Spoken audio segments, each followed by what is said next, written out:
नमस्कार बच्चों, मेरा नाम है सवन कुमार राठौर। प्यार से आप मुझे एसके सर के नाम से भी जानते हैं। आज हमारा बायोलॉजी का जो चैप्टर चल रहा था, cell the unit of life, इसका लेक्चर नंबर है 11। ठीक है, तो आज जो अभी हम जितना अपन लेक्चर 10 जो हम पढ़ चुके हैं उसके आगे का पढ़ेंगे। तो उसके आगे का जो हमारा टॉपिक था वो है हमारा राइबोसोम। क्या इसके आगे आज हम राइबोसोम से यहाँ से पढ़ना स्टार्ट करेंगे। ये पहला हेडिंग आप लगा लीजिए अपनी कॉपी में, ठीक है, लिख लीजिए। इसके बारे में मैं पहले बताता हूँ आपको, फिर लिखवाता हूँ।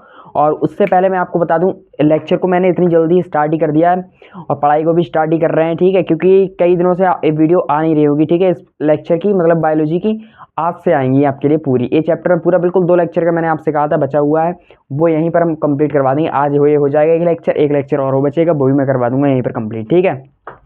तो उससे पहले मैं आपको बता दूं कि अगर आप हमारे चैनल सवन कोचिंग सेंटर पर नए हैं तो हमारे चैनल सवन कोचिंग सेंटर को कर लीजिए सब्सक्राइब, वीडियो कर दीजिए लाइक, वीडियो कर दीजिए शेयर अपने दोस्तों के साथ, अपने यारों के साथ, अपने रिश्तेदारों के साथ, अपने भाई बहन के साथ, आपके जो भी हैं उनके साथ कर दीजिए शेयर, जो 11th क्लास में या जो नीट की तैयारी कर रहे हैं उनके लिए बेहद इंपॉर्टेंट होने वाली है वीडियो। तो उसके आगे का ही हम पढ़ रहे हैं आप, क्योंकि पीछे के हम 10 लेक्चर्स पढ़ चुके हैं। अगर आपने वो नहीं देखे तो सबसे पहले जा करके आप वो देख लीजिए, उसके बाद ये वाला लेक्चर देखिए, तभी आपको समझ में आएगा। वैसे तो हम न्यू फ्रेश स्टार्ट कर रहे हैं राइबोसोम से, तो आपको ये समझ में ही आएगा, ठीक है। तो चलिए इसके आगे का पढ़ते हैं और आपको बताते हैं। अगर आपने वीडियो को अभी तक लाइक नहीं किया तो वीडियो कर दीजिए लाइक, और इन सभी के नोट्स तो मैं आपको अपलोड करवा ही दूंगा, ठीक है। जैसे कि अगर मुझे कोई भी इनके क्वेश्चन, आपको मैंने आपको पहले ही बताया, इनके जो प्रैक्टिस सीट है और जो प्रीवियस ईयर क्वेश्चन है वो सारे मैं अपने टेलीग्राम चैनल पर अपलोड करवा दूंगा। अगर आपको वो सभी चाहिए हैं तो आप हमारे टेलीग्राम चैनल को ज्वाइन कर लीजिए, जिसका लिंक मैं अपने इस वीडियो के डिस्क्रिप्शन में भी दे दूंगा, और जो हमारा व्हाट्सएप चैनल है उसका भी लिंक मैं अपनी इस वीडियो के डिस्क्रिप्शन में डाल दूंगा, जिससे जाकर के आप जुड़ लीजिए वहाँ पर इस सारे जब चैप्टर एंड होगा इसके प्रीवियस ईयर के जितने भी क्वेश्चन है सारे मैं अपने चैनल सवन कोचिंग सेंटर जो हमारा टेलीग्राम है वहाँ पर अपलोड कर दूंगा, जिससे आप देख लेंगे, लगा लेंगे, वो प्रैक्टिस हो जाएगी आपकी पूरी, ठीक है। तो उन सब के लिए आपको जाना होगा और नोट्स के लिए हमारे टेलीग्राम चैनल को ज्वाइन करना होगा, जिससे आपको वो सारी चीज़ें प्रोवाइड हो जाएंगी, ठीक है। तो चलिए पढ़ाई करते हैं स्टार्ट बिना किसी देरदार के। ज़्यादा लंबा लेक्चर नहीं रखेंगे आज, मुश्किल से 45 मिनट 40 मिनट का लेक्चर होगा, ठीक है। तो मैंने आपसे हेडिंग मैंने आपको लगाने के लिए कह दिया था कि राइबोसोम आप हेडिंग लगा लीजिए। अब एक्चुअली राइबोसोम क्या होता है इसके बारे में मैं आपको बता दूं कि जो राइबोसोम होता है हमारे प्रोकैरियोटिक सेल और यूकैरियोटिक दोनों टाइप की सेल में होता है, ठीक है। और ये जो होती है non membrane bound cell organelle होती है, क्योंकि जो कि हम पिछले लेक्चर्स में भी आपको बता चुके हैं, आपने पढ़ा हुई है और ये सब के बारे में हमें लिखवा भी चुके हैं। लेकिन अब फिर से जब हम पढ़ रहे हैं, क्योंकि यूकैरियोटिक सेल के बारे में मेनली भी पढ़ेंगे, तो इसके बारे में हमें फिर से पता होना चाहिए ये सारी चीज़ें, ठीक है। तो राइबोसोम मैंने अभी आपको क्या बताया कि ये प्रोकैरियोटिक सेल में भी होता है और यूकैरियोटिक सेल में भी होता है, और जो कि हमारी एक non membrane bound cell organelle होती है, ठीक है। तो ये सारे पॉइंट अभी हम यहाँ पर लिख लेंगे और आप मेरे साथ साथ ही नोट्स बनाते रहिए, ठीक है। और चलिए आगे अभी जो मैंने आपको बताया है, ये 2 पॉइंट बताए, ये 2 पॉइंट लिखते हैं और भी ऐसे समझते रहेंगे, लिखते रहेंगे, ठीक है, ताकि हमारे नोट्स भी साथ साथ ही बनते रहें, ठीक है। तो चलो हम लिखते हैं। सबसे पहले मैंने क्या बताया कि present in both prokaryotic and eukaryotic cell, ठीक है, यूकैरियोटिक सेल, ठीक है। और ये जो होती है हमारी non membrane bound cell organelle होती है, ठीक है, ये भी लिख लेंगे हम, non membrane bound cell organelle, ठीक है। ये होती है हमारी non membrane bound cell organelle होती है, ठीक। उसके बाद मैं आपको बता दूं अगला जो पॉइंट आता है इसका फंक्शन क्या होता है। देखो राइबोसोम को हम कहते हैं प्रोटीन फैक्ट्री, ठीक है, मतलब ये प्रोटीन का सिंथेसिस करती है, इसीलिए हम इसके लिए प्रोटीन की फैक्ट्री के नाम से भी जानते हैं, ठीक है। इसका मेनली जो फंक्शन होता है वो भी लिख लीजिए, क्या होता है कि इसे प्रोटीन की फैक्ट्री कहते हैं। क्या कहते हैं? प्रोटीन फैक्ट्री, ठीक है, जो प्रोटीन सिंथेसिस करती है, ठीक है, प्रोटीन सिंथेसिस करती है, ठीक। ये हो गया हमारा पॉइंट। अगले इसके बाद में जो आता है इसका साइज जो होता है, इसके लिए साइज जो होते हैं उसके हम कैलकुलेट करते हैं सेडिमेंटेशन कोफिशिएंट। आपने देखा होगा कि मतलब जो होते हैं 30s 40s 50s, मतलब प्रोकैरियोटिक सेल में अलग होते हैं और यूकैरियोटिक सेल में अलग होते हैं। तो इसे हम मतलब मेजर कैसे करते हैं, तो एक आती है जो 40s 30s में जो एस होता है उसे कहते हैं सेडिमेंटेशन कोफिशिएंट। क्या कहते हैं? सेडिमेंटेशन कोफिशिएंट, या इसे हम स्वेडबर्ग यूनिट भी कहते हैं, ठीक है। तो उसके बारे में भी यहाँ पर लिख लीजिए, क्योंकि वो भी आपको पता होना चाहिए, ठीक है। साइज जो होता है इसमें हम लिखते हैं जैसे एस के लिए, तो एस यहाँ पर इसके लिए रिप्रेजेंट करते हैं एस से, जिसे हम Svedberg unit and also called sedimentation coefficient, ठीक है, सेडिमेंटेशन कोफिशिएंट। ठीक, उसके बाद जो नेक्स्ट पॉइंट आता है वो आता है कंपोजिशन ऑफ राइबोसोम, मतलब राइबोसोम किससे बना होता है इसके बारे में मैं आपको बताऊं। राइबोसोम जो होता है हमारे ribosomal RNA rRNA plus 80 different type of proteins का मिलकर बना होता है। ठीक है, मतलब जो हमारा राइबोसोम होता है आरआरएनए राइबोसोमल आरएनए और 80 मतलब 80 डिफरेंट अलग अलग प्रकार की प्रोटीन से मिलकर बना होता है। ठीक है, ये पॉइंट भी हम लिखेंगे यहाँ पर साथ साथ में ही। ठीक है, तो कंपोजिशन ऑफ राइबोसोम, कंपोजिशन इसकी अगर हम देखें कि किससे मिलकर बना होता है तो ये हमारा होता है दो चीज़ों से मिलकर बना हुआ। किससे, अब ये भी मैंने आपको बताया राइबोसोम जो होता है हमारा होता है rRNA plus 80 different type of protein. ठीक है, 80 डिफरेंट टाइप ऑफ प्रोटीन। ठीक है, 80 डिफरेंट टाइप ऑफ प्रोटीन, इनसे मिलकर के हमारा राइबोसोम बना होता है। ठीक है, अगला जो नेक्स्ट पॉइंट आता है वो आता है नेचर ऑफ राइबोसोम। राइबोसोम का जो नेचर होता है वो होता है राइबोन्यूक्लियोप्रोटीनेसिस। ठीक है, इसका जो नेचर होता है राइबोन्यूक्लियोप्रोटीनेसिस, इस वर्ड का मतलब क्या है सर, तो आइए बताते हैं हम आपको। ठीक है, इसका नेचर जो होता है, नेचर क्या होता है, नेचर राइबोन्यूक्लियोप्रोटीनेसिस। ठीक है, राइबोन्यूक्लियोप्रोटीनेसिस। आप इस वर्ड को पहचानिए, इस वर्ड का मतलब आपसे क्या निकल रहा है। ठीक है, मैं आपको बताता हूँ अगर आप नहीं पहचान पा रहे हैं फिर भी। ये जो राइबो है यहाँ पर राइबो का मतलब आता है राइबोसोम। ठीक है, और न्यूक्लियो मतलब न्यूक्लिक एसिड। ठीक है, न्यूक्लिक एसिड, और प्रोटीनोसिस मतलब प्रोटीन। ठीक है, तो इसका सिंपल मतलब ये हो गया। इस वर्ड मतलब जो भी वर्ड आपके सामने, जैसे कोई मान लीजिए आपने कभी वर्ड पढ़ा ही नहीं है और वो आ गया क्वेश्चन में, तो उस वर्ड को तोड़ो निचोड़ो मरोड़ो, मतलब उस वर्ड को तोड़ो, सोचो कि ये वर्ड हमसे कहना क्या चाहता है। तो वैसे ही आप देखो मैंने इसके लिए कई टाइप्स में डिवाइड कर दिया, तो हमें देखो राइबोसोम न्यूक्लिक एसिड और प्रोटीन, इससे पता चलेगा कि इसका इस टाइप का नेचर होता है। ठीक है, अब ऐसे अगला पॉइंट जो आता है कि राइबोसोम कंपोज्ड ऑफ 2 सब यूनिट। राइबोसोम जो होता है हमारा 2 सब यूनिट से मिलकर बना होता है। ठीक है, एक बिगर यूनिट होती है, एक स्मॉल यूनिट होती है। ठीक, तो इसके बारे में मैं बताता हूँ आपको। ठीक है, राइबोसोम इधर ही लिख देते हैं, इधर जगह है हमारी। ठीक है, थोड़ी बहुत। राइबोसोम जो होता है हमारा कंपोज्ड ऑफ 2 सब यूनिट, राइबोसोम कंपोज्ड ऑफ 2 सब यूनिट्स। ठीक, 2 सब यूनिट से मिलकर बना होता है। डायग्राम के हिसाब से समझा देंगे आपको बिल्कुल इजी तरीके से। ठीक है, आइए देखिए कैसे करके होता है। ठीक, जैसे मान लो ए हो गई हमारी बिगर यूनिट। ठीक है, इसी के ऊपर मैंने बना दिए स्मॉल यूनिट। ठीक है, मतलब ए जो होती है ए है हमारी स्मॉल यूनिट। ठीक है, मैं आपको एक राइबोसोम का जैसा साइज होता है एनसीईआरटी में दे रखा है वैसे टाइप से समझा दे रहा हूँ। ठीक, ये होता है स्मॉलर यूनिट, और ये जो नीचे है हमारी इसे कहते हैं बिगर यूनिट। क्या कहते हैं, बिगर यूनिट। ठीक, इसे कहते हैं बिगर यूनिट, और ऊपर वाली जो है उसे कहते हैं स्मॉल यूनिट। ठीक है, इसे इसकी ये जो स्ट्रक्चर बन के आता है इसे कहते हैं डाइमेरिक फॉर्म। क्या कहते हैं, डाइमेरिक फॉर्म। ठीक, that is called dimeric form. ठीक, both the sub unit remain together during translation. ठीक है, ये दोनों जो होती हैं सब यूनिट, ये दोनों साथ में कब होती है, जब ट्रांसलेशन होता है। ट्रांसलेशन की क्रिया क्या होती है, ये आपने पढ़ रखा होगा, अगर नहीं पढ़ा है तो हम आपको बता देंगे। ठीक है, पहली बात तो अगर आप 12th करके आए तो आपने पढ़ रखा होगा। ठीक, उसके बारे में हम बताएंगे। ठीक है, तो ये पॉइंट भी हम यहाँ पर लिख लेते हैं। ये जो होती है मतलब कब साथ साथ में होती हैं। ठीक है, both the sub unit remain together, both the sub unit, both the sub unit remain together, both the sub unit remain together when translation occur. ठीक है, मतलब ड्यूरिंग ट्रांसलेशन। ट्रांसलेशन का मतलब होता है प्रोटीन सिंथेसिस। ठीक है, आपने अगर नहीं पढ़ा तो मैं आपको बता रहा हूँ, इसका मतलब होता है प्रोटीन सिंथेसिस, मतलब प्रोटीन का बनना। ठीक, प्रोटीन सिंथेसिस। ठीक है, कंट्रोल बाय, जो कि हमारी मतलब कंट्रोल होती है मैग्नीशियम के आयन, मैग्नीशियम आयन द्वारा। ठीक है, control by magnesium ion. Magnesium का एटॉमिक नंबर कितना होता है कमेंट में बताओ। ठीक है, पता तो होगा, केमिस्ट्री भी पढ़ोगी। ठीक है, कोई बात नहीं है। ये जो होते हैं कंट्रोल होता है मैग्नीशियम आयन के द्वारा। उसके बाद अब आप इतना ये नोट कर लीजिए। उसके बाद मैं आपको बताऊंगा प्रोकैरियोटिक और यूकैरियोटिक में क्या क्या डिफरेंस होता है, मतलब प्रोकैरियोटिक और राइबोसोम और यूकैरियोटिक राइबोसोम में क्या क्या डिफरेंसेस होते हैं उनके बारे में भी हम पढ़ेंगे। ठीक है, आप इतना नोट कर लीजिए। वैसे तो आपने साथ साथ ही लिखा है, शायद नोट कर ही लिया और फिर मैं हट जाता हूँ साइड में, आप नोट कर लीजिए। ठीक, नोट कर लिया होगा आपने, क्योंकि मैंने पहले ही कहा था आप मेरे साथ साथ नोट किया कीजिए। ठीक है, तो अभी मैं इसे इरेज कर रहा हूँ।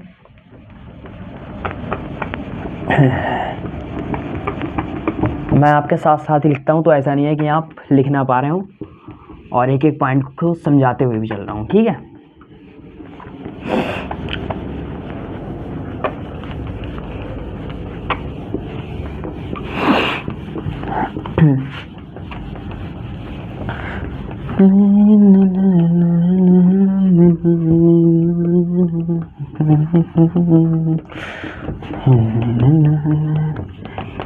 चलो अगला हेडिंग डालो, लाइन बाय लाइन ऐसे करके बनाएंगे हम, ठीक है। इधर डाल लेंगे हम प्रोकैरियोटिक सेल का मतलब राइबोसोम, और इधर डाल देंगे हम यूकैरियोटिक, ठीक है। आप लोग बताओ जल्दी से कमेंट करो कि प्रोकैरियोटिक में कितने टाइप के राइबोसोम पाए जाते हैं और यूकैरियोटिक में कितने टाइप के राइबोसोम पाए जाते हैं। मैं बताता हूँ आपको, प्रोकैरियोटिक में जो होते हैं वो हमारे 70s टाइप के राइबोसोम पाए जाते हैं। 70s अभी मैंने ऐसा आपको बताया, इसका होता है सॉल्वेंट यूनिट या फिर सेडिमेंटेशन कोफिशिएंट, ठीक है। उसके बाद जो आता है हमारे यूकैरियोटिक में पाए जाते हैं 80s टाइप के। इसकी जो मैथ होती है वो बहुत अलग होती है, ठीक है। अगर मैथ वालों को दिखा दिया तो उनके समझ में नहीं आएगा, ठीक है। एक बायोलॉजी का स्टूडेंट ही समझ सकता है कि इसकी मैथ किस टाइप की होती है। उसके बारे में भी मैं आपको बताऊंगा। डायग्राम में बार बार एक्सप्लेन नहीं करूंगा, अभी मैंने आपको बता दिया यहाँ पर कि कैसा होता है डायग्राम, ठीक है। ऊपर होती है हमारी स्मॉल यूनिट और नीचे होती है बिगर यूनिट, ठीक है। सबसे पहले देखो मैं आपको बताऊं, ये जो 70s मैंने यहाँ पर अभी लिखा है, ये हमारा होता है 2 सब यूनिट में डिवाइड, ठीक है। जो डायग्राम बनाने की कोई जरूरत नहीं है, मैं बताता हूँ। जो हमारा होता है 50s प्लस 30s से बना हुआ। अब आप कहेंगे सर 50s तो 30s तो 80 होते हैं, लेकिन यहाँ पर 70 लिखा हुआ, तो भाई ये बायोलॉजी है मैथ की वाली, ठीक है। इस जो बायोलॉजी में जो मैथ आई है, ये मतलब बायोलॉजी वाली समझ लो मैथ है, ठीक है। इसमें 50 और 30 70 ही होते हैं, ठीक है। 50 और 30 80 नहीं होते हैं, ठीक है। तो इसीलिए जो 70s हैं इनके लिए हमने ऐसे डिवाइड कर रखा है कि 50s और प्लस 30s, ठीक है। ये 2 यूनिट से बनाकर होता है मिला हुआ कि 50s प्लस 30s, ठीक है। ऐसे ही अगर आप 80s के लिए तोड़ेंगे जब यूकैरियोटिक सेल में, तो ये होता है हमारा 2 सब यूनिट से मिलकर बना हुआ, जो होता है हमारा 60s प्लस 40 है। अब आप कहेंगे सर 60s और 40 तो मतलब 100 होते हैं हमारे, ठीक है। आपने यहाँ पर 80 लिख रखा है, तो यही है हमारी बायोलॉजी की मैथ, और इसी को आपने स्वीकार करना होगा अगर आपको क्वेश्चन अपने ठीक करने हैं नीट में। और अगर 11th क्लास में अगर आपको अच्छे नंबर लाने हैं या 12th में अच्छे लाने हैं, तो आपको यही याद रखना पड़ेगा, ठीक है। ऐसा ही हमें पढ़ाया गया है आज तक, और यही हमें पढ़ना पड़ेगा, ठीक, कि 50 और 30 बायोलॉजी के हिसाब से 70, और यूकैरियोटिक में 60 प्लस 40 जो होते हैं वो 80s होते हैं राइबोसोम, ठीक है। उसके बाद मैं बताऊंगी किस कैसे कैसे मिलकर बना होता है। 50s कैसे यूनिट से बना होता है और 30s कैसे बना होता है। तो 50s जो होता है हमारा होता है 16S RRNA, ठीक है। 16S RRNA से मिलकर बना हुआ प्लस प्रोटीन होती है इसमें, ठीक है। प्लस प्रोटीन क्या होती है? Plus protein. ऐसे ही अगर हम 30s के लिए देख लें, 30s जो होता है हमारा होता है 5S RRNA। क्या होता है? 5S RRNA, 5S RNA, ठीक। और प्लस ये होता है हमारा 23S RRNA प्लस प्रोटीन, ठीक है। 23S RRNA प्लस प्रोटीन, इतनी चीज़ों से मिलकर बना होता है, ठीक है। ये आप लिखते रहिए मेरे साथ साथ, ठीक है। छोटी छोटी चीज़ें भी बताएं तो साथ में ही लिख लीजिए, ठीक है। ऐसे ही जो हमारा ये 40S होता है, ये होता है हमारा 18S RRNA, ठीक है। 18S RRNA प्लस प्रोटीन से मिलकर बना होता है, ठीक है। ये जो यूनिट होती है 40S वाली। ऐसे ही जो 60S वाली यूनिट होती है हमारी बनकर बनी होती है 3 मतलब 4 चीज़ों से बनते हैं। उससे तो प्रोटीन तो सभी में है, कॉमन ही है, ठीक है। अगर 60S दें तो ये हमारी होती है 3 चीज़ों से मिलकर क्या होती है? सबसे पहले 5S RRNA, 5S RRNA plus 5 से लेकर के 8S भी हो सकता है, नहीं कि 5 से लेकर के 8S RRNA प्लस एक और होते हैं हमारे जो होते हैं 28S RRNA प्लस प्रोटीन से मिलकर बना होता है, ठीक है। क्या कहते हैं? 28S RRNA। मैं आपको बिल्कुल NCERT से पढ़ाऊंगा, NCERT मेरे पास में ही रखी है, ठीक है। उसी से, क्योंकि NCERT से ही सवाल आएगा कंपटीशन एग्जाम में जो भी आएगा, ठीक है। तो इनसे मिलकर बना होता है, ठीक है। अब इन यूकैरियोटिक सेल में हम कुछ डायग्राम से कुछ चीज़ें समझेंगे, ठीक है। अब वो पहले आप इतना नोट कर लीजिए, फिर इरेज करके मैं यहीं पर समझा दूंगा, क्योंकि डायग्राम बनेगा थोड़ा सा बड़ा, ठीक है। तो नोट तो कर ही लिया होगा, छोटी मोटी चीज़ें थी ये, ठीक है। अब यहाँ पर एक डायग्राम से बनाकर समझेंगे हम कुछ चीज़ें, ठीक है, यूकैरियोटिक सेल के बारे में।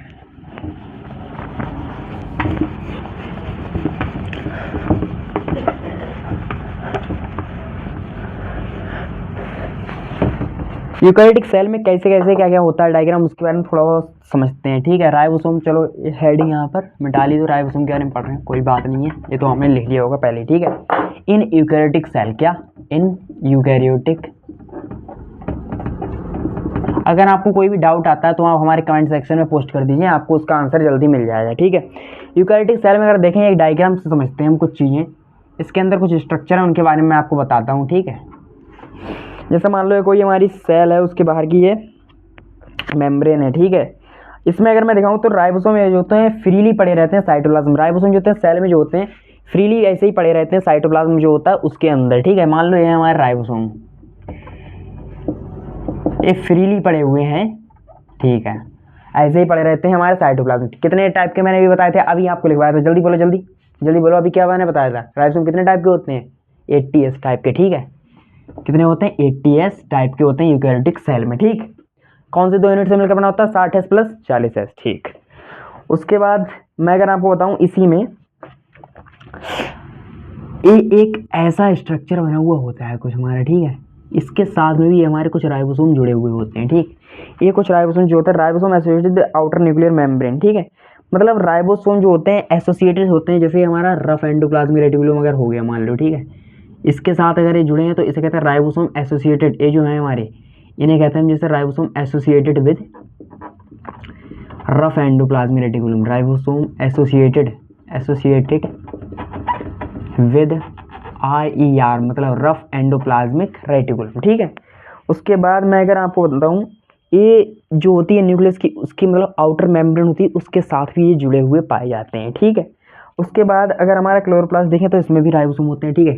कुछ स्ट्रक्चर थोड़ा बहुत बना दे रहे हैं ऐसे ही, ताकि आपको समझ में आ जाए, ज़्यादा हमें PhD करनी नहीं है, डायग्राम पहले भी कहा है आपसे। ये हमारे क्लोरोप्लास्ट में भी होते हैं, ठीक है। ये है क्लोरोप्लास्ट, इसमें भी होते हैं हमारे राइबोसोम, ठीक है। इसमें कितने टाइप के होते हैं, होते हैं इसमें 70S टाइप के। और इसी में होता है हमारा माइटोकॉन्ड्रिया, जिसमें भी 70S प्रकार के राइबोसोम पाए जाते हैं, ठीक है। इसका भी स्ट्रक्चर कुछ बना देते हैं, ऐसे ऐसे करके होता है इसका कुछ स्ट्रक्चर, ठीक। ये हो गया हमारा माइटोकॉन्ड्रिया, इसमें भी हमारे 70S टाइप के पाए जाते हैं, ठीक। ये हो गया, इस डायग्राम के बारे में इतना ही समझना था और समझ लिया हमने, ठीक है। अब इसके बाद आएगा हमारा एक टॉपिक साइटोस्केलेटन, ठीक है। उसके बारे में पढ़ेंगे साइटोस्केलेटन क्या होता है, ठीक है। और ये जो मैं अभी पढ़ाऊंगा आपको साइटोस्केलेटन, ये हमारा केवल यूकैरियोटिक सेल में होता है। पहले आप ये डायग्राम थोड़ा बहुत समझ लीजिए, बना लीजिए अपनी कॉपी में, ठीक है। इंपॉर्टेंट है, पूछ लेता है कि हमारे क्लोरोप्लास्ट में कितने टाइप के राइबोसोम पाए जाते हैं, माइटोकॉन्ड्रियम किस टाइप के पाए जाते हैं, ठीक है। और जब अगर जुड़े होते हैं हमारे मतलब एंडोप्लाज्मिक रेटिकुलम से, तो उसे मतलब राइबोसोम जिसके साथ जुड़े होते हैं एंडोप्लाज्मिक रेटिकुलम से, तो उसे रफ एंडोप्लाज्मिक रेटिकुलम कहते हैं, क्योंकि वो पूछ लेता है ना क्वेश्चन। तो आप इतना ये बना लीजिए, उसके बाद पढ़ते हैं साइटोस्केलेटन के बारे में, ठीक है। तो बना लिया होगा आप लोगों ने, बना लो बना लो बना लो। 17 मिनट भी हुए हैं, ठीक है, 20 मिनट भी नहीं हुए, कोई दिक्कत नहीं है।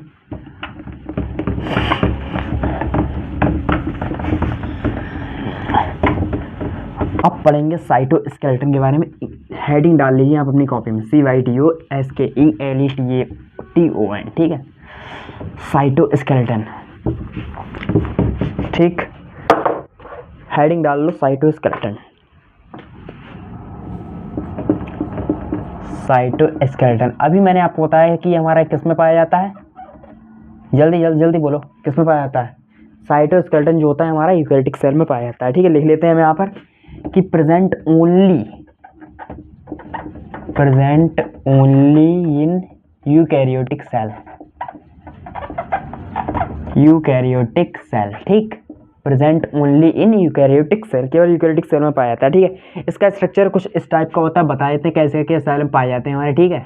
ये मेम्ब्रेन है कोई, ये ऐसे पड़े रहते हैं, ठीक, ऐसे पड़े रहते हैं, ठीक है। Small filamentous protein present in cytoplasm, मतलब फिलामेंटस प्रोटीन टाइप के होते हैं, ठीक है।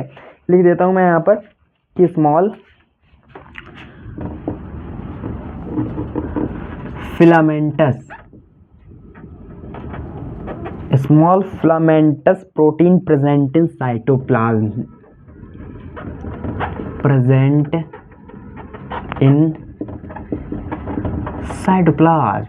Okay, are you understand, yes sir, ठीक। अब ये जो होते हैं हमारे होते हैं 3 टाइप के, कितने टाइप के होते हैं, 3 टाइप के होते हैं। जैसे पहला जो होता है उसे कहते हैं माइक्रोट्यूब्यूल, दूसरा होता है माइक्रोफिलामेंट, तीसरा होता है इंटरमीडिएट फिलामेंट, ठीक है। इनके बारे में हम पढ़ेंगे कितने टाइप के होते हैं। मैंने अभी आपको बताया साइटोस्केलेटन जो होता है 3 टाइप का होता है, माइक्रोट्यूब्यूल, माइक्रोफिलामेंट और इंटरमीडिएट फिलामेंट, ठीक है। इसके बारे में भी लिखते हैं कितने टाइप का, अभी मैंने बताया दिस इज 3 टाइप, ठीक। पहला होता है हमारा क्या होता है, माइक्रोट्यूब्यूल, ठीक है। अगला होता है हमारा माइक्रोफिलामेंट, माइक्रोफिलामेंट, तीसरा होता है हमारा इंटरमीडिएट फिलामेंट। ठीक, इनके बारे में पढ़ेंगे एक एक करके। इंटरमीडिएट फिलामेंट, थोड़ा इंक डाल लेते हैं, क्या अब तक क्लियर नहीं दिखाई दे रहा हो, वैसे क्लियर तो दिखाई दे रहा होगा, मैंने फिल्टर लगा रखा है। ठीक, फिर भी डाल लेते हैं इंक। ठीक है, कोई बात नहीं है, घर की है इंक। आप बनाओ चार्ट, बनाओ, बिल्कुल फ्लो चार्ट है हमारा। ठीक है, फ्लो चार्ट बनाओ आप ऐसा, उसके बाद में अभी लिखवाता हूँ इसके बारे में। सबसे पहले हम पढ़ेंगे माइक्रो ट्यूब्यूल के बारे में। आप हेडिंग डाल लीजिए पहला। ठीक है, पहला हेडिंग डाल लीजिए हम माइक्रो ट्यूब्यूल। ठीक,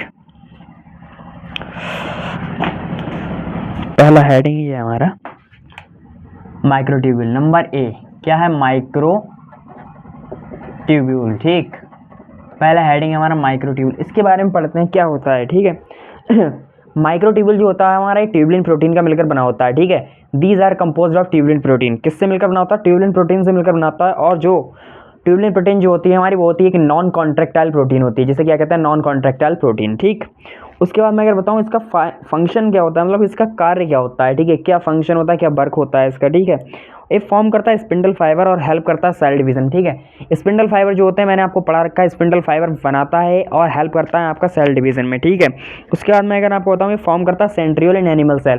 एनिमल सेल में एक बनाता है सेंट्रियोल। ठीक है, ये मैं आपको बता भी चुका हूँ कि सेंट्रियोल जो होता है हमारा ओनली एनिमल सेल में होता है। ठीक है, उसके बाद मैं आपको बताऊँ कि ये हमारा सीलिया और फ्लैजिला को भी बनाता है। जो सीलिया और फ्लैजिला होते हैं वो हमारी मोटिलिटी में हेल्प करते हैं। ठीक है, उसके बाद और भी इसके कई काम होते हैं, वो सारे लिखते हैं यहाँ पर। ठीक है, अभी जितनी बातें बताई वो सब यहाँ पर लिख देते हैं। कंपोज्ड ऑफ किसका बना होता है? Composed of tubulin protein. Tubulin protein मतलब ये जो होता है माइक्रोट्यूबुल हमारा ट्यूबुलिन प्रोटीन का मिलकर बना होता है, जो एक नॉन कॉन्ट्रैक्टाइल प्रोटीन होती है। क्या होती है हमारी? नॉन कॉन्ट्रैक्टाइल प्रोटीन होती है ये हमारी। ठीक, उसके बाद आता है हमारा कि इसके फंक्शन क्या होते हैं। फंक्शन अभी मैंने आपको बताया। ठीक है, सबसे पहला फंक्शन क्या बताया?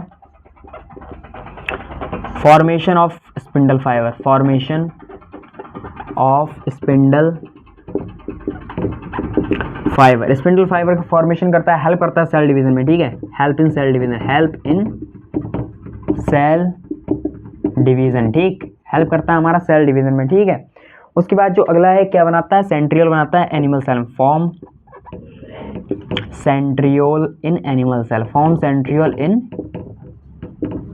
Animal cell. ठीक है, एनिमल सेल में जो सेंट्रियोल बनाता है, सेंट्रियोल को हम सेंट्रोसोम भी कहते हैं। कैसे कहते हैं ये सब मैं बता चुका हूँ, अगर नहीं बताया तो अभी आगे चल के पढ़ेंगे इसके बारे में। पूरा हमारा एक मतलब हेडिंग दे रखा है सेंट्रियोल के बारे में, ही इसी चैप्टर में पढ़ना है। ठीक है, उसी के बारे में पूरा बता रखा है, वो मैं सब इसी में पढ़ाऊँगा। ठीक है, उसके बाद मैं अगर आपको बताऊँ सीलिया और फ्लैजिला बनाता है, जो मैं बता चुका हूँ कि हमारे मोटिलिटी में हेल्प करते हैं। ठीक है, फॉर्म सीलिया एंड फ्लैजिला, ये मैं आपको बता चुका हूँ कि ये जो होते हैं हमारे मोटिलिटी में वर्क करते हैं, हेल्प करते हैं। ठीक है, अब मैं आपको एक फ्लो चार्ट जैसा कुछ बनाना चाहता हूँ कि माइक्रो ट्यूब्यूल से हमारा क्या बनता है। ठीक है, माइक्रो ट्यूब्यूल से देखो ये भी आपको याद रखना है। ठीक है, माइक्रो ट्यूब्यूल से जो हमारा बनता है वो बनता है हमारा सेंट्रियोल। ठीक है, माइक्रो ट्यूब्यूल से बनता है सेंट्रियोल। सेंट्रियोल से बनता है हमारा बेसल बॉडी।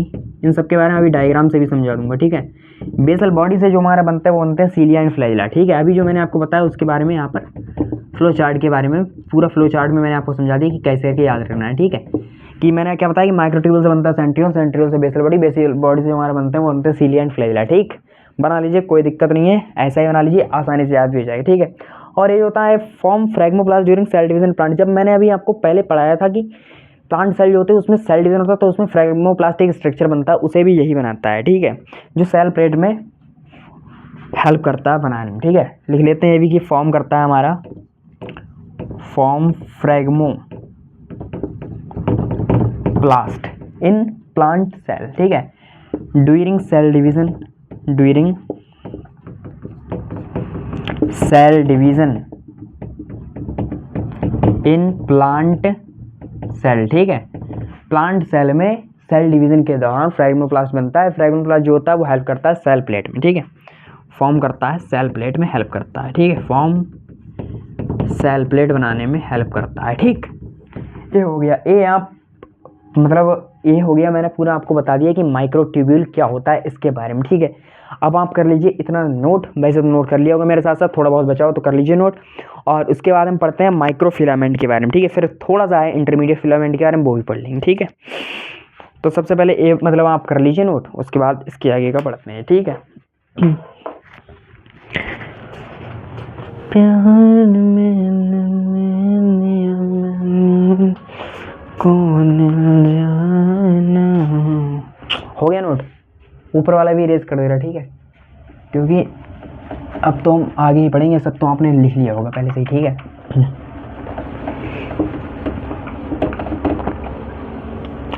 अगला हेडिंग क्या पड़ेगा हमारा, माइक्रो फिलामेंट, ठीक है।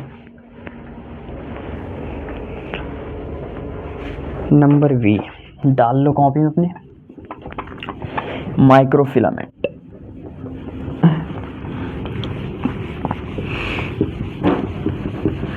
अगला हेडिंग है हमारा माइक्रो फिलामेंट, इसके बारे में भी हम पढ़ेंगे पूरा, ठीक है। क्या होता है, इसके कार्य क्या होता है, फंक्शन क्या होता है, वर्क क्या होता है, ठीक है, किससे मिलकर बना होता है, सब पढ़ेंगे। तो हेडिंग डाल ली आप लोगों ने, चलो हम भी डालते हैं हेडिंग। क्या डालते हैं अगला heading, microfilament. Number V microfilament. क्या होता है माइक्रो फिलामेंट, ठीक है। It is proteinaceous filament composed of mostly of actin protein. पहला वाला जो किससे बना हुआ था, ट्यूबुलिन प्रोटीन से, ये होता है हमारा एक्टिन प्रोटीन से बना हुआ, ठीक है, जिसे भी हम कॉन्ट्रेक्टाइल प्रोटीन कहते हैं, ठीक है। पहली वाली होती है हमारी ट्यूबुलिन प्रोटीन, वो होती है नॉन कॉन्ट्रेक्टाइल। ये जो होती है हमारी एक्टिन प्रोटीन, ये होती है हमारी कॉन्ट्रेक्टाइल प्रोटीन, ठीक है। और एंड ऑल्सो कंटेन मायोसिन, है मायोसिन को कंटेन भी करती है, ठीक है। फंक्शन होता है इसका, provide support to cell, mechanical support, मतलब मैकेनिकल सपोर्ट में क्या करती है, हेल्प करती है, ठीक है। और maintain shape of cell, cell का शेप बनाने रखती है, ठीक है। तो यही सारे हैं, इनके बारे में लिखते हैं हम, ठीक है, क्योंकि टाइम कम है, जिंदगी बहुत है, ठीक है। लिखते हैं it is proteinaceous filament, it is proteinaceous filament, ठीक है। क्या होता है हमारा प्रोटीनियस फिलामेंट, होता है जो composed of mostly actin protein, composed of mostly actin protein, जो कैसी होती है हमारी, कॉन्ट्रैक्टाइल प्रोटीन। पहली वाली जो थी वो थी नॉन कॉन्ट्रैक्टाइल, और ये है हमारी contractile protein, okay, understand, yes sir, ठीक। और ये जो होती है हमारी कंटेन करती है मायोसिन, अभी मैंने बताया था कि एंड ऑल्सो कंटेन मायोसिन, ठीक है। क्या करती है, कंटेन मायोसिन कंटेन करती है, ठीक। अब इसके फंक्शन मैंने अभी आपको बताया क्या होते हैं, मैकेनिकल सपोर्ट प्रोवाइड करवाती है, ठीक है। फंक्शन होता है इसका प्रोवाइड मैकेनिकल सपोर्ट, ठीक है, प्रोवाइड मैकेनिकल सपोर्ट, और शेप बनाए रखती है, ठीक है, मेंटेन शेप ऑफ सेल, ठीक है, सेल का शेप बनाए रखती है, हेल्प करती है साइक्लोसिस या फिर साइटोप्लाज्मिक स्ट्रीमिंग में, ठीक है, हेल्प करती है, हेल्प इन साइक्लोसिस या साइटोप्लाज्म स्ट्रीमिंग, ठीक, इसमें करती है हेल्प, ठीक है। उसके बाद आता है कि हेल्प करती है हमारी सेल फर्रो, ठीक है, मतलब जो एनिमल सेल है, सेल फर्रो, जो गड्ढा नहीं है तो फर्रो मतलब होता है गड्ढा, ठीक है, हेल्प इन सेल फर्रो, ठीक, help in cell furrow, furrow का मतलब होता है यहाँ पर गड्ढा, ठीक है। सेल के अंदर जो गड्ढा बनता है एनिमल सेल में, जब सेल डिवीजन होता है तो सेल फर्रो एक नाम का स्ट्रक्चर आता है, वो उसके बारे में मैं आपको पढ़ा चुका हूँ, ठीक है। Cell furrow function in animal cell and help in division, function in animal cell and help in division, ठीक है, एंड हेल्प इन डिवीजन, ठीक है, अंडरस्टैंड, ओके।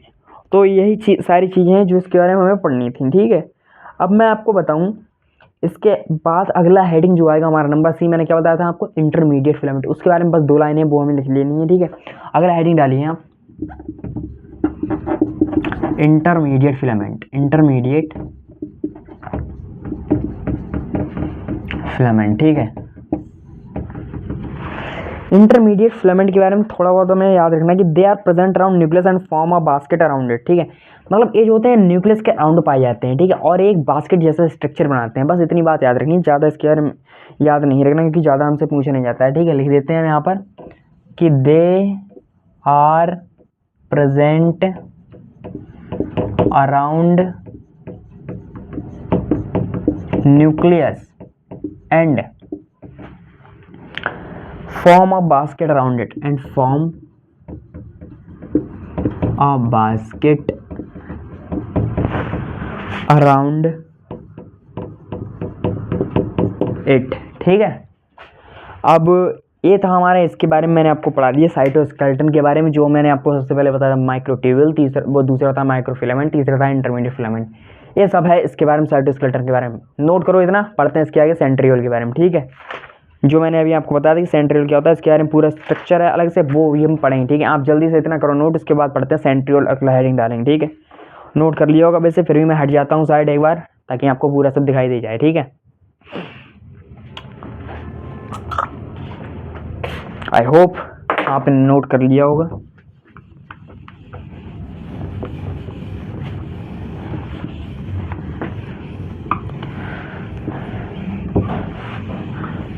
अगला हेडिंग डालो सेंट्रियोल। सेंट्रियोल और सेंट्रोसोम में क्या फ़र्क होता है, कैसे करके बनते हैं, इन सभी के बारे में भी पढ़ेंगे, ठीक है। पहले भी बता चुके हैं हम, लेकिन फिर से पूरा जब आया है हमारा टॉपिक है तो पढ़ना तो पड़ेगा भाई, देखो, क्योंकि माहौल है गुड्डू भैया, माहौल है, समथिंग विच इज कॉल्ड माहौल, ठीक। क्या है अगला हेडिंग हमारा, सेंट्रियोल। डालो अपनी कॉपी में, सुंदर सुंदर राइटिंग लिखो, ठीक है। हमारी तो नहीं है, कोई बात नहीं। सेंट्रियोल, ठीक है। पहली बात तो राइटिंग ऐसी हो कि आपको समझ में आए, ठीक है। और अगर आप बोर्ड के पेपर देने जा रहे हो तो एग्जामिनर को भी समझ में आना चाहिए, ठीक है। अगर आप कंपटीशन एग्जाम की तैयारी कर रहे हो तो सिर्फ आपको समझ में आए, कोई दिक्कत नहीं। चार लोगों में मत सुनो कि आपकी राइटिंग अच्छी नहीं, ऐसी नहीं वैसी नहीं, ठीक। बोर्ड का पेपर दे रहे हो तो कोई अच्छी होनी चाहिए, क्योंकि एग्जामिनर को जो समझ में नहीं आई तो वो नंबर कहाँ देगा, ठीक। तो चलो सेंट्रियोल के बारे में पढ़ते हैं, ठीक है। क्या होता है हमारा सेंट्रियोल, कोई बताएगा? कमेंट ही कर दो, रिकॉर्डेड है तो क्या हुआ। चलो कोई बात नहीं, हम बताते हैं, ठीक है। सेंट्रियोल जो होता है, ये होता है हमारा, it is non membrane bound cell organelle, ठीक है। राइबोसोम क्या था, मेम्ब्रेन बाउंड सेल ऑर्गेनेली, और सेंट्रियोल जो होता है हमारा, ये होता है, मतलब राइबोसोम जो था वो भी हमारा था non membrane bound cell organelle, ये भी उसी के टाइप का है, ठीक है। जो हमारा सेंट्रियोल है वो भी है बिल्कुल सेम वैसे ही, ठीक है, क्योंकि नॉन मेम्ब्रेन बाउंड वो भी था, ये भी था, क्योंकि मैंने आपको दो स्ट्रक्चर बताए थे पहले लेक्चर में, ठीक है। उन्हीं में से मतलब सेंट्रियोल भी आता है हमारा, ये होता है non membrane bound cell organelle, ठीक है। तो वो याद रखना है, ठीक है। दोनों मिक्सिंग हुई थी तो कोई बात नहीं। राइबोसोम भी non membrane bound cell organelle होता है और सेंट्रियोल भी non membrane bound cell organelle होता है, ठीक है। और ये किसमें पाया जाता है, केवल ही केवल एनिमल सेल में। अगर कहीं भी स्टेटमेंट ऐसा वो दे सकता है एनटीए या फिर बोर्ड में आपसे पूछ सकता है कि सेंट्रियोल, वो आपसे बनाएगा क्वेश्चन, कैसे बनाएगा क्वेश्चन, कैसे पुटअप करेगा कि centriole is the structure, is animal structure of plant cell. तो प्लांट सेल में सेंट्रियोल होता ही नहीं है, कहीं भी आए स्टेटमेंट आपको क्या करना है, गलत, ठीक है। सेंट्रियोल जो होता है वो हमारा केवल ही केवल एनिमल सेल में पाया जाता है, ठीक है। तो ऐसे करके वो क्वेश्चन भी बना सकता है, क्योंकि मैं आपको बताऊं, अगर आप पढ़ो तो किसी भी चीज़ को ऐसे पढ़ो कि कोई आदमी हमसे इस चीज़ में कैसे क्वेश्चन पूछ सकता है, कैसे करके क्वेश्चन पूछ सकता है। तो हमेशा इस लेवल का पढ़ना चाहिए, और हमेशा इस लेवल का पढ़ो कि आप किसी दूसरे को पढ़ा सको, ठीक है। ऐसे करके पढ़ो, ठीक है। तो सेंट्रियोल के बारे में मैंने क्या होता है कि हमारा एनिमल सेल में पाया जाता है, ठीक है। और ये हमारा non membrane bound cell organelle होती है, ठीक है। ये सब लिख लेते हैं इसके बारे में यहाँ पर, ठीक। सेंट्रियोल जो होता है non membrane bound cell organelle होती है, ठीक। और ये जो होता है हमारा present in only animal cell,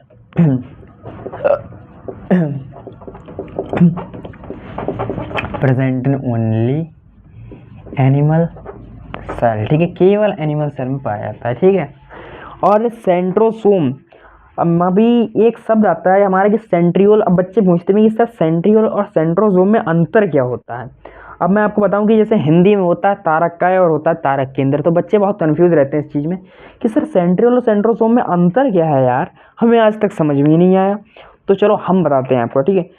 centrosome जो होता है, सेंट्रोसोम किससे मिलकर बना होता है इसके बारे में मैं आपको बताऊं। सेंट्रोसोम क्या होता है?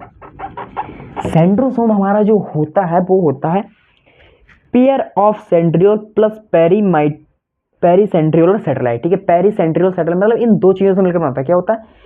Pair of centriole plus pericentriolar satellite. अब सर पेरीसेंट्रियोलर सैटेलाइट क्या होता है? ठीक है, सेंट्रियोल तो हम समझ गए आपका कि अभी यहाँ पे बता रहे हैं इसी के बारे में, यही हुआ हमारा सेंट्रियोल। ठीक है, तो pair of centriole plus pericentriolar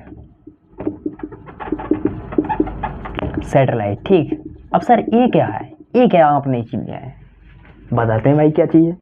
diagram से समझते हैं, ठीक है, क्योंकि डायग्राम से ही समझने में भलाई है।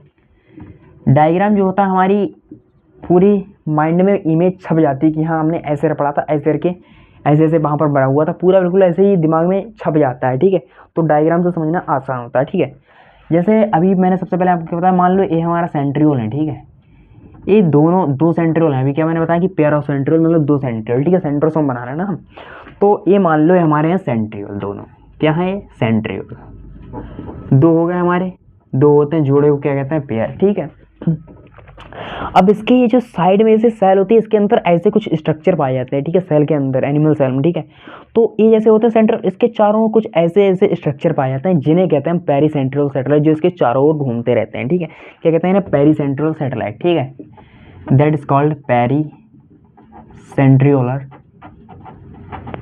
सैटेलाइट। ठीक, पेरीसेंट्रियोलर सैटेलाइट, इन्हें ही कहते हैं पेरीसेंट्रियल सैटेलाइट। अब ये जो पूरा स्ट्रक्चर मैंने बनाया है, ये जो पूरा स्ट्रक्चर मैंने बनाया है, तो इसे क्या कहते हैं हम? सेंट्रोसोम। क्योंकि यही तो भाई अभी मैंने दो ही चीजें बताई। अरे भाई देखो ना, आपने पूछा सर सेंट्रियोल और सेंट्रोसोम में क्या डिफरेंस होता है, तो मैंने बताया कि सेंट्रोसोम जो होता है वो हमारा पेयर ऑफ सेंट्रियोल, जो कि मैंने इस डायग्राम बना दिया। ठीक है, फिर क्या है, एक नई चीज आई हमारे सामने कि सेंट्रियोल सैटेलाइट क्या होती है। सर सेंट्रियोलर सैटेलाइट क्या होती है? Pericentriolar satellite. तो मैंने आपके सामने यही बना दिया कि ये हमारे ऐसे होते हैं। अब ये जो जब दोनों मिल गए तो इसे हम क्या कहेंगे? इसे ही कहते हैं हम सेंट्रोसोम। क्या कहते हैं? पूरे को सेंट्रोसोम। ठीक, अंडरस्टैंड? क्लियर? एक एक पॉइंट क्लियर? ठीक है सर। अब आता है हमारा सेंट्रोस्फेयर काइनोप्लाज्म के बारे में आता है। एक स्ट्रक्चर आता है इसमें सेंट्रोस्फेयर, हेडिंग के तौर पर चाहे लिख लीजिए इसे, सेंट्रोस्फेयर या काइनोप्लाज्म। सेंट्रोस्फेयर ऑब्लिक लगा हुआ है। ठीक है, काइनोप्लाज्म। ठीक, ये क्या होता है? ये जो होता है एक स्ट्रक्चर आता है, इसके बारे में पढ़ लेते हैं। ठीक है, it is a part of cytoplasm where centriole present with मतलब ये हमारा एक पार्ट होता है। ठीक है, it is a part of cytoplasm जहाँ पर सेंट्रियोलर प्रेजेंट होता है किसी के साथ में। ठीक है, तो ऐसे ही हमें इसके बारे में थोड़ा बहुत लिख लेते हैं, क्योंकि ये स्ट्रक्चर आ जाता है कभी कभार, पहले बहुत पहले पूछा जाता था, अभी इतना नहीं पूछा जाता, लेकिन हमें पता होना चाहिए। ठीक है, इट इज, लिख लेते हैं हम यहाँ पर, it is a part of, it is a part of cytoplasm. Cytoplasm का एक पार्ट होता है, मतलब इसी में जो होता है हमारा साइटोप्लाज्म, इसी का एक पार्ट होता है, इसी में पाया जाता है स्ट्रक्चर। ठीक है, it is a part of cytoplasm जो प्रेजेंट होता है किसी के साथ में। ठीक है, बस इतनी बात याद रखनी है। मतलब ये भी हमारे साइटोप्लाज्म का पार्ट ही होता है। जैसे साइटोप्लाज्म में तो कई स्ट्रक्चर पाए जाते हैं, माइटोकॉन्ड्रिया, क्लोरोप्लास्ट, बहुत मतलब ऐसे प्लांट सेल में अलग होते हैं, एनिमल सेल में अलग होते हैं। ठीक है, तो अलग अलग टाइप के होते हैं। ठीक है, तो एक वही टाइप का ही होता है हमारा स्ट्रक्चर। ठीक है, उसके बाद मैं आपको बताऊँ, ये जो हमारी होती है पेरीसेंट्रियोलर सैटेलाइट, इन्हें हम एमॉर्फस सब्सटेंस भी कहते हैं। क्या कहते हैं? Amorphous substance. ठीक, ये बात भी आपको याद रखनी है। अब जब जिक्र हुआ है एनसीईआरटी में तो बताना पड़ेगा भाई। देखो, इसे कहते हैं एमॉर्फस सब्सटेंस। ठीक है, और जो पेरीसेंट्रियोल सैटेलाइट होते हैं इसे मेसियोल्स भी कहते हैं। क्या कहते हैं? मेसियोल्स भी कहते हैं। ठीक है, ये भी पॉइंट आपको याद ही रखना है। ठीक, इन्हें क्या कहते हैं? मेसियोल्स भी कहते हैं। ठीक है, और इनका एक और नाम होता है जिन्हें कहते हैं एमटीजीज। आपने शायद 37 साल वाली एमटीजीज वो भी देखी है, फिंगर टिप्स की जो आती हैं, फिंगर टिप्स की जो आती हैं बुक, वो आपको लेनी पड़ेंगी अगर हम नीट की तैयारी कर रहे हैं। और जेई के लिए वो भी आती हैं, जिसमें 37 साल के प्रीवियस ईयर के सारे क्वेश्चन दे रखे हैं। ठीक है, तो मतलब इन्हें कहते हैं एमटीजी, शॉर्ट फॉर्म होती है जिसका पूरा नाम होता है माइक्रोट्यूब्यूल जनरेटर। ठीक है, माइक्रोट्यूब्यूल जनरेटर। तो क्या कहते हैं? एमटीजीज, जिनका पूरा नाम होता है माइक्रोट्यूब्यूल जनरेटर। अब वो जनरेटर नहीं होता है, ठीक है, जो आपके शादी बारातों में होता है। ठीक है, माइक्रोट्यूब्यूल जनरेटर। ठीक, उसके बाद मैं आपको बताऊं कि ये जो होती है हमारी पेरीसेंट्रल सैटेलाइट, ये कुछ स्ट्रक्चर बनाती है एस्ट्रल रेज जिन्हें कहते हैं, ठीक है। जैसे आपको कुछ रेसे दिखाई दे रहे होंगे निकलते हुए इनसे, ठीक है। ये हमारी फॉर्म करते हैं, इन्हें कहते हैं एस्ट्रल रेज। ये जो पेरीसेंट्रल सैटेलाइट कहते हैं फॉर्म करते हैं एस्ट्रल रेज, जो हमारी कुछ बनाने में काम आते हैं। क्या बनाने में काम आते हैं सर, अभी बताते हैं। फॉर्म एस्ट्रल रेज, ये जो है इन्हें कहते हैं फॉर्म एस्ट्रल रेज, ठीक। पेरीसेंट्रल सैटेलाइट क्या बनाती है, एस्ट्रल रेज। अब एस्ट्रल रेज भी कोई चीज़ बनाती है, क्या चीज़ बनाती है, ये फॉर्म करते हैं स्पिंडल फाइबर, जो कि हमारे ट्यूबुलेंट प्रोटीन से मिलकर बनते हैं। Form spindle fibre, spindle fibre जो हमारे ट्यूबुलेंट प्रोटीन से मिलकर बने होते हैं, ट्यूबुलेंट प्रोटीन से मिलकर बने होते हैं, ठीक है। अब सेंट्रीओल का स्ट्रक्चर समझा देते हैं, उसके बाद बस थोड़ी देर और पढ़ेंगे, फिर लेक्चर कर देंगे एंड, ठीक है। बस सेंट्रीओल का स्ट्रक्चर बता देते हैं और फिर थोड़ी देर तक पढ़ेंगे, फिर कर देंगे लेक्चर एंड, ठीक है। तो इसका कुछ स्ट्रक्चर पढ़ लेते हैं इसके बारे में, क्योंकि स्ट्रक्चर इंपॉर्टेंट है, उससे क्वेश्चन आ जाता है, ठीक है। तो कुछ मैं आपको बता देता हूँ। जैसे मान लो हमने यहाँ पर, पहले मैं इसका स्ट्रक्चर बनाता हूँ, आप मेरे साथ साथ ही बना लीजिए। 1 3 4 5 7 8 9, ठीक है। आप मेरे साथ साथ ही बना लीजिए स्ट्रक्चर। पहले डायग्राम बना लेते हैं, ठीक है, क्योंकि डायग्राम इम्पॉर्टेंट है। डायग्राम से हमारा क्वेश्चन जो है वो आता ही आता है, ठीक है, और वो पूछ लेता है कि कैसे कैसे क्या क्या होता है, ठीक है। जैसे मान लो हमने ए बनाए हैं 9 सर्कल, 1 2 3 4 5 6 7 8 और 1 9, ठीक है। अब इनके हम नामकरण भी कर देते हैं भाई, ठीक है। पंडित जी तो नहीं है हम, खैर, लेकिन नामकरण कर देते हैं। ABC ऐसे ही करके जो हमारे 3 मैंने बनाए, इनके भी सबके ऐसे ही सेम नाम है, ठीक है। अब वो सबके अंदर लिखेंगे तो देर लगेगी, ठीक है, और छोटे छोटे मैंने बनाया तो वो आ भी नहीं पाएंगे, तो सबके ऐसे ही नाम है ABC, ठीक है। ABC ऐसे ऐसे सबके नाम है, ठीक है, आपको याद रखना, ठीक है। आप बना लेना, आप सजाते रहना अपनी कॉपी, ठीक है। क्योंकि उसके बाद मैं आपको बताऊं, इनके ये जो होते हैं एक मतलब कार्टव्हील टाइप का होता है, एक पहिया। आपने वो नहीं देखा होगा, फिल्में देखी होंगी 90s वाली, पहले जो फिल्में होती थी उनमें मतलब वो नहीं होती थी बैलगाड़ी, उनका जो पहिया नहीं होता, चक्का घूमता था, कार्टव्हील लाइक स्ट्रक्चर होता है, ठीक है। क्योंकि इसका ये जो ए सिरा होता है, ए सिरा, ये दूसरे वाले के सी सिरे से जुड़ा होता है, ठीक है। जैसे अब इसका भी ये सिरा है, ये हमारा किससे जुड़ा हुआ, सी वाले से, ठीक है। किससे जुड़ा हुआ, सी वाले से, ठीक है। ऐसे ऐसे ऐसे ऐसे ऐसे ऐसे ऐसे और ऐसे, ठीक है। तो ये कुछ देख रहे हैं आपको, क्या ये संरचना दिखाई दे रही है, क्या स्ट्रक्चर दिखाई दे रहा है, कार्टव्हील टाइप का दिखाई दे रहा है, नहीं दे रहा है, पहिया है, चक्का, बिल्कुल, ठीक है। कुछ इस तरीके का स्ट्रक्चर होता है, ठीक है। अब इसके अंदर एक जैसे बीच में आप देखते होंगे कि उस पहिए के बीच में कुछ ऐसा वो होता नहीं है, गोल गोल ऐसे करके, ठीक है। तो वो मैंने बना दिया यहाँ पर, अभी बताऊँगा इनके बारे में कि मैं क्या क्या बना रहा हूँ, ठीक है। अब ये सब मैंने एक एक इनसे जोड़ दिए, बिल्कुल बिल्कुल पहिए जैसा ही बन जाएगा, आप देख लेना, फिर बताएंगे हम कि कैसा। बिल्कुल देखो भगवान ने क्या संरचना बनाई है हमारी, यहाँ पे देखो किस टाइप की बनाई है, ठीक है। तो कुछ इस टाइप का ये होता है, अब इनके बारे में पढ़ते हैं। अभी मैंने जो इन्हें बताएं, इन्हें ये जो मैंने ABC बनाए, इन्हें क्या कहते हैं, इन्हें कहते हैं माइक्रोट्यूब्यूल ट्रिपलेट। क्या कहते हैं, माइक्रोट्यूब्यूल ट्रिपलेट, माइक्रोट्यूब्यूल ट्रिपलेट, इन्हें कहते हैं माइक्रोट्यूब्यूल ट्रिपलेट, ठीक है। क्वेश्चन आता है एग्जाम में इससे, ठीक है, जो कि हमारे बने होते हैं ट्यूबुलिन प्रोटीन से। किससे बने होते हैं, composed of tubulin protein, tubulin protein से मिलकर बने होते हैं, ठीक है। और मैं आपको बताऊं, ये जो मैंने ये बनाई है कि ए की मतलब सी से जोड़ दी, ए की मतलब सी से, तो ये जो होती है इन्हें कहते हैं हम CA लिंकर। क्या कहते हैं, CA लिंकर है, AC लिंकर एक ही बात है, ठीक है। इन्हें कहते हैं हम CA लिंकर, ठीक है, जो हमारा इंटर ट्रिपलेट ब्रिज के रूप में कार्य करता है, ठीक है। इंटर ट्रिपलेट ब्रिज के फॉर्म में वर्क करता है, ठीक है। इसे कहते हैं इंटर ट्रिपलेट ब्रिज, ठीक है। CA लिंकर जो होता है इसे कहते हैं इंटर ट्रिपलेट ब्रिज। क्या कहते हैं, इंटर ट्रिपलेट ब्रिज, ठीक है। और ये हमारा अगर वो जैसे आपके सामने क्वेश्चन दे दे कि ये जो CA लिंकर होता है हमारे क्या ट्यूबुलिन प्रोटीन से मिलकर बना होता है, तो एक स्टेटमेंट गलत होगा। ये हमारा ट्यूबुलिन प्रोटीन से मिलकर नहीं बनाता, केवल माइक्रोट्यूब्यूल ट्रिपलेट ही हमारा ट्यूबुलिन प्रोटीन से मिलकर बनाता है। तो यहाँ पर लिख लीजिए बड़ा बड़ा, not composed of tubulin protein, ठीक है, कि ये जो होता है हमारा ट्यूबुलिन प्रोटीन से मिलकर नहीं बना होता है, केवल माइक्रोट्यूब्यूल ट्रिपलेट हमारा मिलकर बना होता है, ठीक है। क्योंकि वो आपसे दे सकता है पूरा क्वेश्चन ऐसे ही कि हमारा माइक्रोट्यूब्यूल ट्रिपलेट जो होता है वो मिलकर बना होता है या हमारा सी लिंकर मिलकर बना होता है, तो आपको बताना कि केवल माइक्रोट्यूब्यूल ट्रिपलेट हमारा कंपोज में होता है ट्यूबुलिन प्रोटीन से, ठीक है। उसके बाद मैं आपको बताऊं ये जो होते हैं, ये मैंने क्या बनाया, ये 9 होंगे, ठीक है। आप गिन लो चाहे 1 2 3 4 5 6 7 8 9, ठीक है। ये बनाइए 9 स्पोक। स्पोक माने क्या होते हैं, तीलियां, तीलियां जैसे माचिस की तीलियां, स्पोक मतलब ऐसे ही उन्हें कहते हैं स्पोक, ठीक है। तो ये है हमारी रेडियल स्पोक, जो कितनी होती है नंबर में, 9 नंबर में होती है, ठीक है। 9 इन नंबर, जो कितनी है 9 इन नंबर, ठीक है। ये भी हमारी ट्यूबुलिन प्रोटीन से मिलकर बनी नहीं होती है, ये भी आपको याद रखनी है, ठीक है। सो सेंट्रियोल अभी मैंने आपको बना के दिया है, किसकी तरह है, कार्ट व्हील लाइक अपीयरेंस, ठीक है। Centriole is cart wheel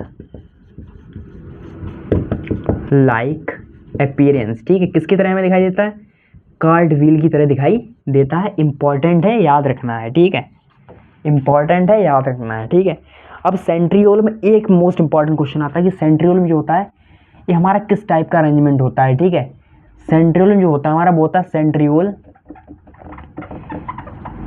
most important है, याद रखना है। सेंट्रियोल हैज 9+0 अरेंजमेंट, 9+0 अरेंजमेंट पाया जाता है हमारा इसमें, ठीक है।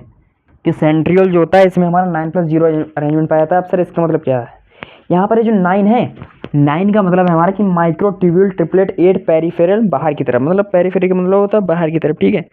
कि ये जो मैंने अभी आपको बताया कि सेंट्रियोल हैज 9, तो मैं आपको बताऊँ ये जो 9 होते हैं ये बाहर की तरफ होते हैं, माइक्रोट्यूब्यूल ट्रिपलेट बाहर की तरफ होते हैं, ठीक है। इसका मतलब 9 का मतलब है यहाँ पर माइक्रोट्यूब्यूल ट्रिपलेट, ठीक है। और 0 का यहाँ पर मतलब क्या है कि नो माइक्रोट्यूबुलेट सेंटर। ये जो माइक्रोट्यूबुल है इसके आप देख रहे हैं कि सेंटर में एक भी माइक्रोट्यूबुल नहीं है, तो ये खाली एक चक्का जैसा आपको मान लो समझ लो ये लगाया हुआ है, ठीक है। ये कोई माइक्रोट्यूबुल मैंने कोई थोड़ी ना बताया, तो एक ऐसा स्ट्रक्चर है हमारे लिए, ठीक है। इसके में जो सेंटर होता है एक भी माइक्रोट्यूबुल नहीं होता। इसका मतलब ये है कि 9 जो है हमारे वो बाहर है पेरीफेरी की तरफ, कहाँ है, पेरीफेरी की तरफ, लेकिन सेंटर पर नो, सेंटर पर एक भी नहीं है, ठीक है। सेंटर पर एक भी माइक्रोट्यूब्यूल नहीं है, ठीक। उसके बाद सेंट्रियोल के फंक्शन भी कुछ लिख लीजिए, यहाँ पर इधर है हमारी जगह तो यहीं पर लिख देते हैं, ठीक है। बार बार इरेज क्या करें, आपको भी परेशानी होगी, ठीक है। फंक्शन क्या है इसके वो यहाँ पर ही लिख देते हैं, ठीक है। सेंट्रियोल के जो फंक्शन होते हैं वो क्या होते हैं, ठीक है। तो ये हेल्प करता है स्पिंडल फाइबर फॉर्मेशन, किसमें, स्पिंडल फाइबर फॉर्मेशन में हेल्प करता है, हेल्प इन स्पिंडल फाइबर फॉर्मेशन, ठीक, हेल्प करता है स्पिंडल फाइबर फॉर्मेशन में। अगला जो आता है कि हेल्प करता है हमारा basal body formation of cilia and flagella. जो सीलिया और फ्लैजिला होते हैं बेसल बॉडी फॉर्म करता है of cilia and flagella, सीलिया and flagella की बेसल बॉडी फॉर्म करने में हेल्प करता है, ठीक है।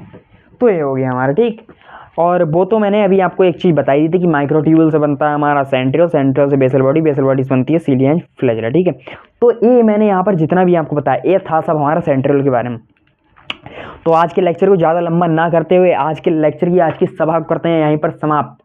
तो कथा की मिठाई उठाई खाओ नहीं खाओ, मतलब प्रसाद खाओगे नहीं खाओ, तो प्रसाद आपका यही है कि ये जितना पढ़ाया है सब रिवीजन करके आओ, ठीक है। सारा अच्छे से पढ़ो और हमें थोड़ा सा सपोर्ट करो, लाइक करो वीडियो को, चैनल को शेयर करो और दोस्तों के साथ चैनल को सब्सक्राइब करो, दोस्तों के साथ अपने रिलेटिव्स के साथ इसे शेयर करो, ठीक है। अब कथा का प्रसाद तो यही है, आप इसे रिवीजन करके आओ, ठीक है। सारा यहाँ पर पढ़ा दिया, अगर मैं थोड़ा सा साइड हट जाऊँ तो आप नोट भी कर लीजिए इसके लिए, ठीक है। तो सब कुछ यहाँ पर समझा दिया। आई होप आपको वीडियो अच्छी लगी होगी और मज़ा भी आया होगा पढ़ने में, ठीक है। क्योंकि ज़्यादा लंबी रखा नहीं है, वैसे यही 2 घंटे का होता है पूरा मतलब लेक्चर एक, ठीक है। लेकिन मैं आपको बिल्कुल 45 मिनट में इतना सब कुछ बता दिया है, ठीक है। अगला लेक्चर लेंगे हम, उसमें भी इसके आगे का पढ़ेंगे। अगला जो हम पढ़ेंगे वो क्या पढ़ेंगे, सीलिया एंड फ्लैजिला। क्या पढ़ेंगे, सीलिया एंड फ्लैजिला। अगला लेक्चर नंबर होगा हमारा 12, ठीक है। तो पढ़ते रहो, मस्त रहो, खुश रहो, लाइक करते रहो वीडियो को, शेयर करते रहो चैनल को, ठीक है।